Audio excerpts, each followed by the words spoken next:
balikan natin kanina pinag-usapan natin yung iba't ibang mga sakuna na tumama sa Pilipinas, di ba? Sinasabi nga parang marketplace yung Pilipinas ng iba't ibang mga natural disasters. Nasa Ring of Fire tayo, nandiyan yung typhoons, earthquakes. Gaano kahanda yung mga Pilipino the past 10 years? Nagbago ba yung preparedness ng mga Pilipino pagdating sa mga sakuna? Tama, may pagbabago ho. Subalit, hindi naman tumitigil din yung pagiging mas mabagsik ng mga kalamidad. Yes. Natin. Kaya't kailangan, kumbaga, ma-overrun natin, madaig natin yung mga natural calamities. Halimbawa nga, itong, iba-iba yan eh.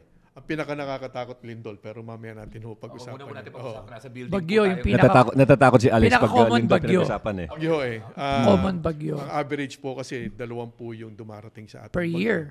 Per year. Although last year, 17. Subalit, usually 20. 20 yan. Ano? Ang kadalasan kasing pagbagyo, pagbaha, at saka pagbaha ng lupa. Yes. Ngayon, ang naging improvements or bago, halimbawa, una-una, yung paggamit na natin ng scientific data.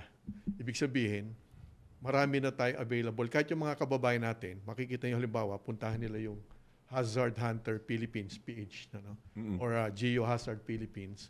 Makikita nyo na yung mismong address ninyo kung gaano kayong kalayo dun sa mga pwedeng bahain. Talaga? Maging apekta.